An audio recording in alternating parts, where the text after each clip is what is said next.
Hey, it's Empress Rose and welcome to our collective reading. Before I get going on the cards, I have been checking out my scrying ball this morning, and there's like a bird. I want to call it a bad bird because it's got like a mohawk and it's like black and it's got like it's a black bird and it's got sort of a mohawk and maybe some big earrings on it and this nice little beak.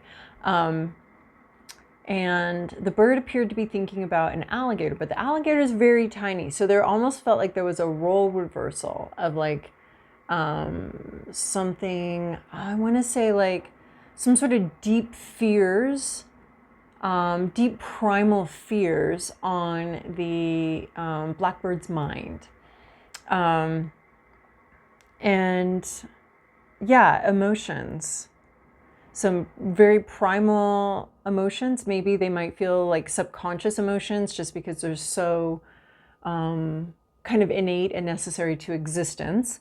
There was also a mermaid, but the mermaid was swimming away. So there might have been some sort of release of emotions,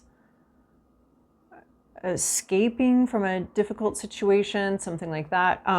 And then in the end, there was Shakespeare. So it almost seems like it's some sort of story or play, or as sometimes appears on here, some sort of, a play of a limited time, not like a whole life, or not. It's just like a limited time thing where we have a beginning and an end to sort of a story. So that's what I saw in my scrying ball this morning. So let's get into the cards. We're going to do the Work Your Light and Moonology Monster deck.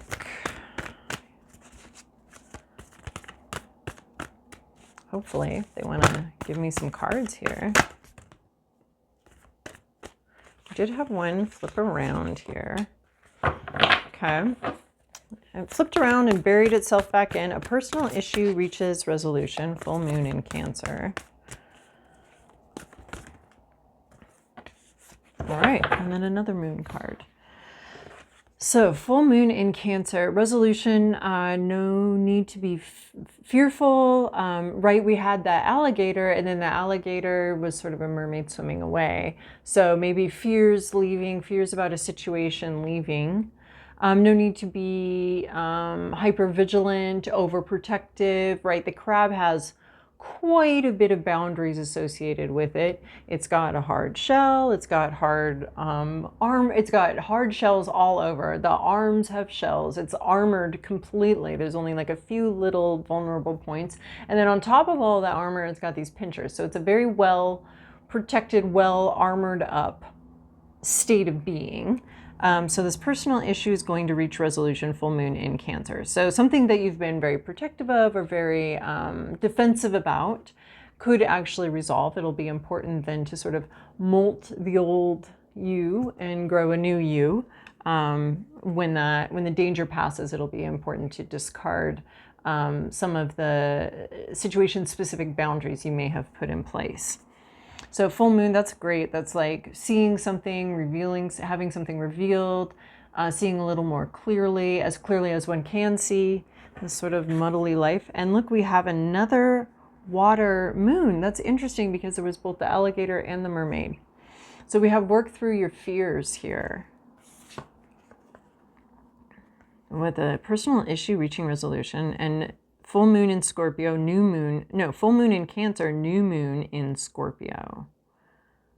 That's really cool. The new moon in Scorpio. So two water signs. Both of them about, right, the water is so soft, but both of them have such good defenses. Defense mechanisms seem to be very important here. I mean, I've never personally met a scorpion, but I feel like they are very shelled and armored up too. Pisces would be the soft one. But the crab and the scorpion, they both have pinchers. There's like such a defensive mode here. And this one's saying work through your fears. There is a lot you don't know. It is hard to know what the future is.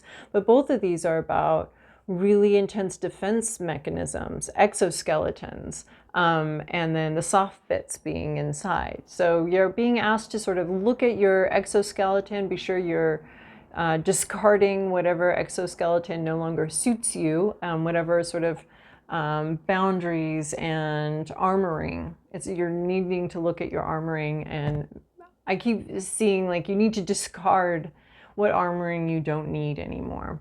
And I find it interesting too with the alligator and the mermaid showing up there in the scrying ball. So something about emotions and being very heavily guarded, heavily protected with something, working through those fears and allowing something to reach resolution, to be resolved, to be finalized, or no longer needing that particular armor. Okay. Oh, wow.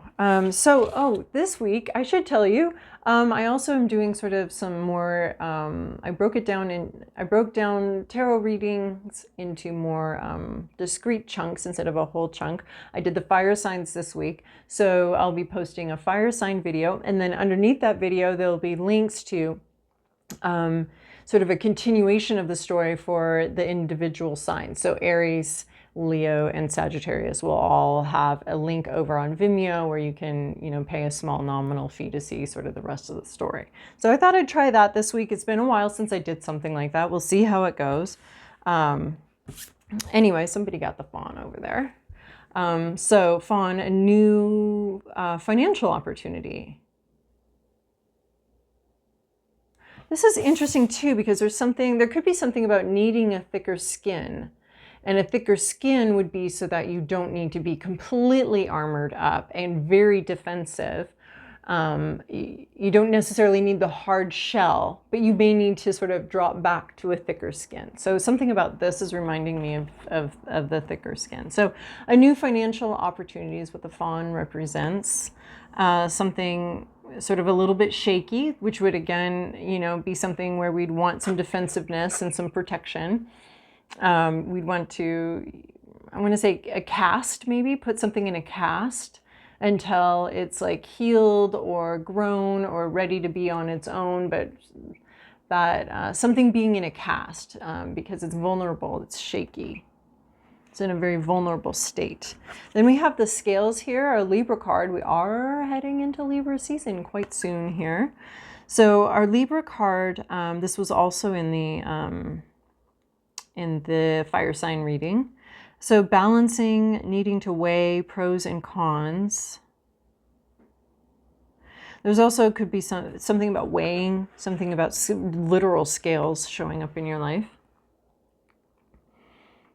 or a literal scale.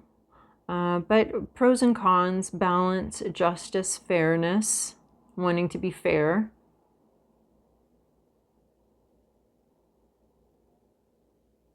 Oh, there's something from the heart. The heart and the mind being in balance here.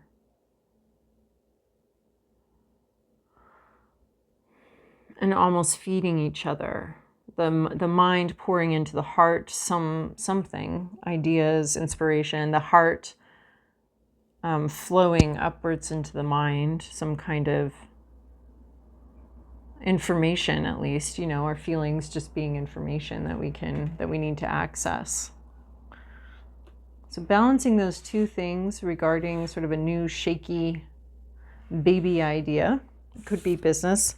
And then we have Sun Bear, healing. Again, this is reminding me of sort of the cast idea over here, something broken and going into a heavily protected state for the healing process. So Sun Bear is our healing card. It can also be a very optimistic card, which I think healing involves some sort of return of optimism where we might not have been very optimistic.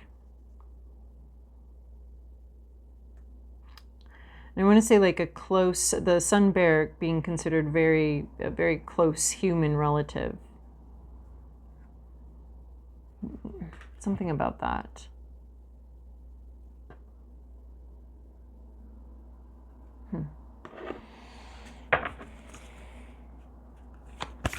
Something about freckles too, of course. And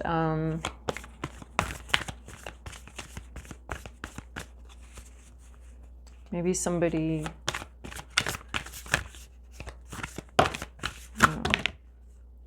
gonna put that chunk away that came up upside down.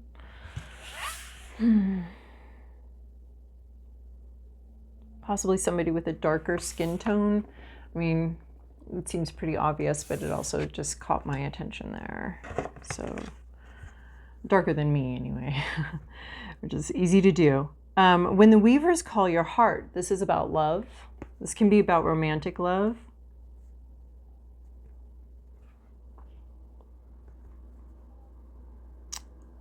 Connection.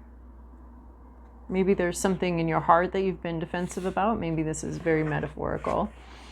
The heart being very defensive, and then we have the sun bear with some healing. It's a really beautiful card. Your heart being called to open, and that could be with the sun bear here with the sort of highly activated like heart chakra area also. We could be talking about some heart healing and health too.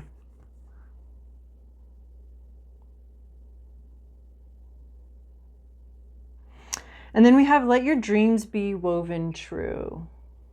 So visualizing, seeing the future, here we have the Pisces sort of down here, the fish.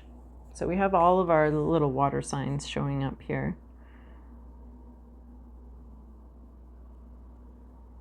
Where dreams meet reality is basically what this is talking about. Where something you've maybe envisioned or seen or dreamt about, bringing it into reality. Dreams sort of being interwoven in reality, right? Like you have reality, but then the dreams need to be coming in there too to create further realities. So maybe something you really love starting to come to fruition. Now your dreams be woven true is really interesting with this fawn card too, because this fawn card is about something kind of new. And of course, when dreams are this first weave, this first interaction, this first interconnection between dream and reality sort of is reminding me of this shaky little fawn. All right, cutting the deck here from the bottom of the deck for our collective reading. 4 of Pentacles. So this is going to be, you know what? I want to wait to read that. Past, present, inner landscape, what's at issue, environment, to-do list, possible outcome. Okay. All right, 4 of Pentacles underlying for the thing. This is this 4 of Pentacles is very frustrating to me because I don't really understand where we're going with it. This fox has 4 baby bunnies. And so it's not going over the big bunny because it's down here. It's like a retreat area. It's like 4 of Pentacles to me is often about retreat, a clinginess. It can be a honeymoon period, either with a newborn, and we have the newborn right here. This sort of honeymoon period with a newborn, or the lying in period that mothers need and babies need to bond and connect like that. A honeymoon period where it's literally a couple going off together to sort of be, sort of engage exclusively in the relationship for a period of time before they have to go back to reality and having the other person just be part of their life. And not just a moment for the whole thing. It can also be like studying for finals or anything that's a focused attention.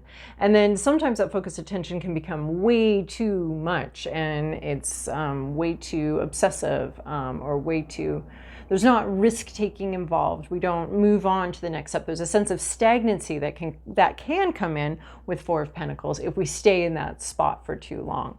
So it sort of is, it can go either way depending on the cards that are around it, whether it's no risk-taking stagnancy, or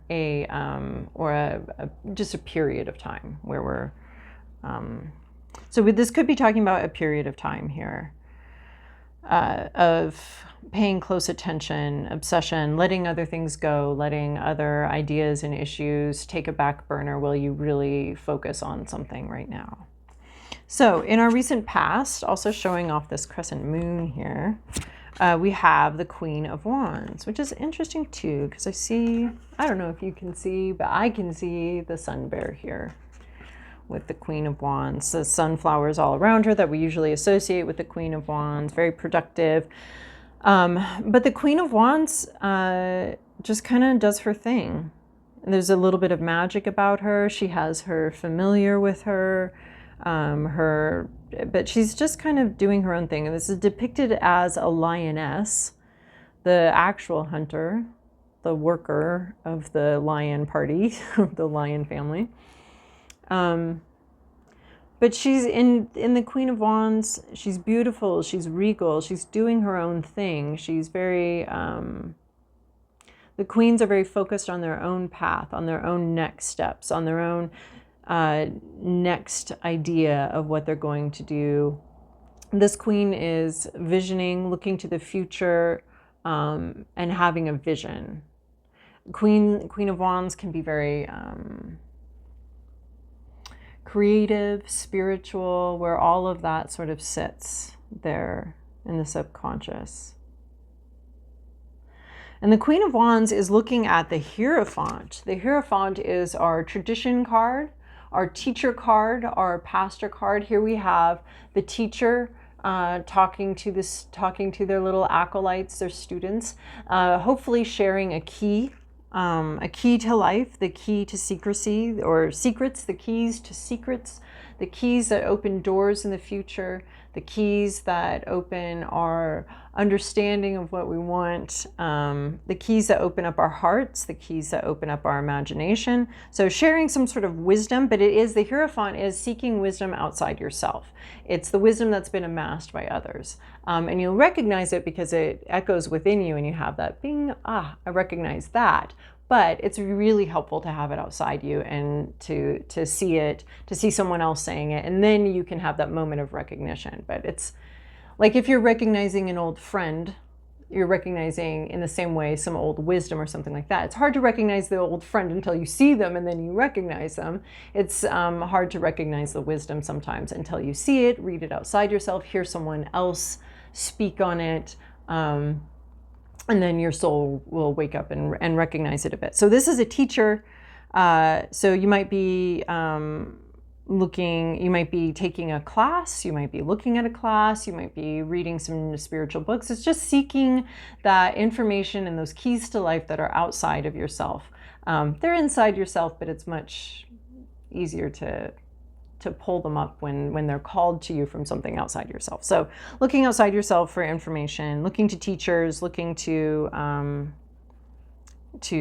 books, to ancient teachers that teach through time via the written word, all of that. So you're looking towards that. This Queen of Wands, we have this person looking at the teachings. It can also be like a card of tradition, and it can be a card of methodology, of rules and regulations, that kind of thing. So in your inner landscape, your hopes and fears, you have the Five of Swords.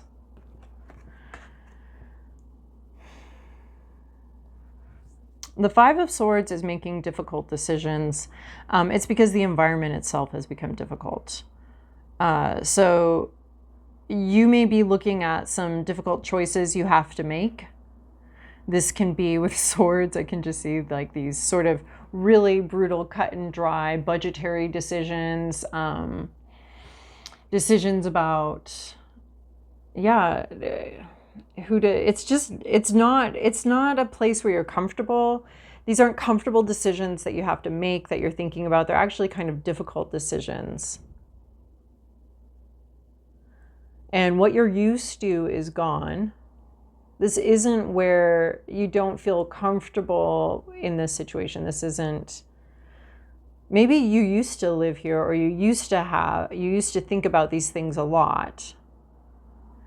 And you've returned and everything's sort of changed and different. There's a lot of things that are different here than they were before. Where before you might have felt comfortable, maybe because that's what you got used to. That's, what you knew. And now we're standing here and you're not quite sure. It just is a little more brutal landscape, and you have to make decisions whether to stay or to go.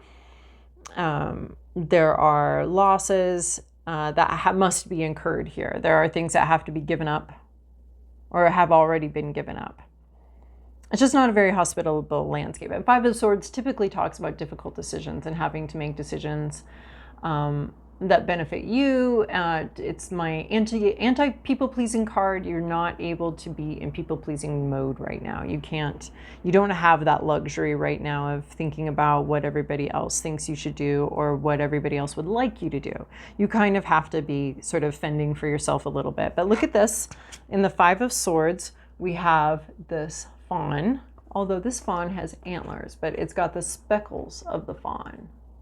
So the antlers on the head, that's really interesting. Like needing to think about something before you're ready or before you really want to. So we have the fawn showing up here in the Five of Swords in a difficult situation. Difficult decisions. I want to say heavy is the head that wears the crown. And there's some sort of sense of somebody here taking on more responsibility than they're ready for, or having to really think their way through a situation. It's definitely needing to take an intellectual approach to a difficult decision, and maybe not quite. Well, you don't want to be here. This isn't a comfortable place. Don't quite feel like you belong here. Oh, good Lord, are we going to get all the horrible wands? No, we're missing the Three of Wands, so that's good. This isn't some sort of new heartbreak. This is something you're very well aware of. So Seven of Swords in reverse. So this could be secrets that have been kept coming out. This could also be not being sneaky, not being very clever, not winning at all costs. And which is interesting because the Five of Swords in the upright and the Seven of Swords in the upright would be winning at all costs. And here we have a panther with the tigers. Wow, we're going to get we got all the kitty cats here. But a black panther here, Seven of Swords, sneaky behavior, not playing the games that others are playing. But in the reverse, there's a sense of like sneakiness coming out, secrets coming out, secrets being revealed. There's a sense of playing by the rules. And with the Hierophant here, maybe part of the issue that you might be facing is playing by the rules or doing what you're told here. With the Seven of Swords here in reverse,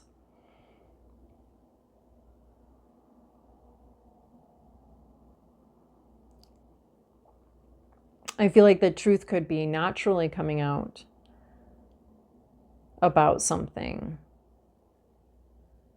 Or perhaps the way you have been moving hasn't been it's been very rule followy and not as sort of, you haven't been, it could be that for some of you, you haven't been very focused on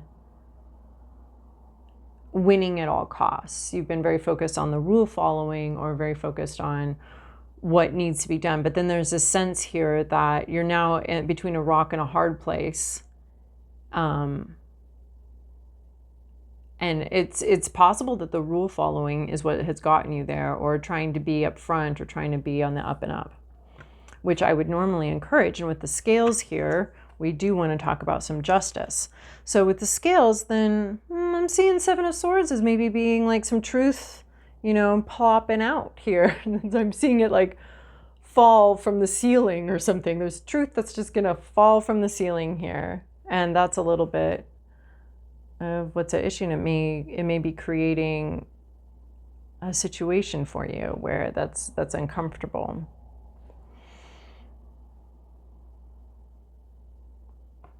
or it may no longer be working for you to be like completely transparent about your motivations and what you want here. Okay, my phone stopped, but so there doesn't necessarily have to be a bunch of follow-up steps here. This can just be the first step for this person. And we can also just be talking about a child in the environment, that there are children, or there is a child here that is part of the equation and part of the sort of, could be rock and hard place situation, that kind of thing. Hold on, now I've just realized like my phone needs some attention. Okay, so the Page of Pentacles, there's a child here. And then we move on to the Ten of Swords here. This is a little bit of a gruesome Ten of Swords. And what I'm seeing here with the fawn here, these little like Hierophant, the Five of Swords fawn in this difficult environment. The bunnies, there's a little bit of like sense of innocence definitely needing protection. Something small, young, and delicate needing protection. And we already had these like sort of exoskeleton ideas of something, you know, needing to cover up the smaller, protecting the smaller, gushier things. This the more delicate parts of being alive, the blood vessels, the hearts, all of the little essential delicate parts of life. And then these like harder sort of casts or armors being put over that. And then, you know, the fawn here, the Five of Swords, the fawn in this difficult situation, the Page of Pentacles representing possibly a child or just somebody new. And then we have these bunnies all in danger. In the Four of Pentacles, and then Ten of Swords, we have some losses here, and there is healing, like these lightning bugs coming in around these losses of innocence, these losses of, you know, things that we've worked hard for, and there's a grief process here, and this is not like Five of Cups, but this is still this grief process. These losses, we are still mourning them. And there's a sense with Ten of Swords that healing can come in. So Ten of Swords is the end of the difficult situation. So you are going to receive closure, and you may be looking for that outside yourself with the Hierophant here. Looking for closure outside yourself. You may be needing to give yourself your own closure, your own healing. With the Sun Bear here, I'm seeing this need for closure, this need for healing. The Ten of Swords is the last, it's the last one, it's the last bit, it's the last of it. Healing can come in now, some sort of, yeah, but you have to be willing to allow something to end and allow it to be the last thing. Well, we were talking about these armored beings here and needing to sort of like molt the armor. If you haven't watched a crab get out of one shell and get into a new shell, it's a really amazing video to watch, videos to watch, but it's very cool. So that's a little bit of what I'm thinking you have to be willing to leave that old shell, that old armor that no longer suits you and is no longer appropriate for the situation. You have to allow yourself to soften and be vulnerable for a period of time until you sort of learn the new dangers. If we're taking the metaphor of the crab literal more seriously and extending it, you have to, you know, there will be new dangers and new adventures, and you'll need new armors in a certain way and other things. But this Ten of Swords is allow yourself to molt that old armor, allow yourself to molt that old shell. And it may be even just a realization that I've outgrown this. And this isn't working for me anymore. Or this pain has outlived its usefulness. There's nothing more for me to learn from this. It could also just be a situation that's just run its course. And you've seen it through all the way, it's ran its course. And this is Ten of Swords. This is some sort of painful, difficult situation has sort of run its course. And your to-do list, I think, is basically to allow it to run its course and to cooperate that and to surrender to that. Like, it's no longer happening. This is no longer the reality. And you no longer fit this particular armoring. So in the future, though, it doesn't look, the future has a lot of competition. Okay, let's just put it that way. We've got sort of these danger waves here. And normally the Five of Swords is just a card of competition, people debating, people arguing, people having different things that they need from a situation and different methods for getting those needs met. So there's a lot of variables in that kind of in a conflict. There's a sense of perhaps it could be a little overwhelming, a little tumultuous. There might be some tumultuous visions of the future. There might be some competing visions of the future that need to sort of actually be aired and be discussed and be worked out. This isn't about like keeping it private, keeping it secret. It's about sort of things coming to the fore and needing to be debated, right? We're strengthened by having, good opponents in a way. So, if you're going to be exchanging ideas, you want to be exchanging ideas with other people with good ideas. You don't want to be exchanging ideas with like people that are a little unimaginative or a little stupid, which is fine, and that's still a lovable state to be in, but like it's not going to help you if your competition is like, if you're up here and your competition's down here, how are you going to raise your skills? But if you're here and like the people you're working with or competing with are also right here, then you have the need to get stronger and grow into a new shell or into a new state here, right? You have to do that. So you want to be competing against people that are your equals or betters in some way, not too much better because then you just get discouraged and nosedive, but you want to be like sort of with other people on your same level or around there so that you can grow. So that's what I'm seeing with this Five of Wands. So is this like sort of tumultuous, but we have like a beaver here that's building something and growing something, but the path to acquire the building blocks in a way is a little bit treacherous and difficult, but we're still moving ahead. We're just not, it's just not that it's just easy peasy smooth sailing all the way and that the forest just opens up for us. We take our little stick in the forest and in a way compete with all the trees and bushes crowding around us and keeping us from getting where we want to go. But we've got our stick and we can whack those bushes away and give them a little reminder that this is what happened to the last bush that got my way. See this stick? This is what happened to the last one. So yeah, you might have to sort of bushwhack your way through something, and there'll be sort of it won't be easy peasy. So, but like some sort of really difficult part is coming to an end, and you need to allow it to come into an end so you can kind of work your way through to the next level. Okay. And some prayers from the Wild Kuan Yin to finish us off here. Blessing bestowed. There is no end to the Divine Mother's ingenuity and grace. No obstacle can obstruct her generosity and protection. Not even a thick little jungle here.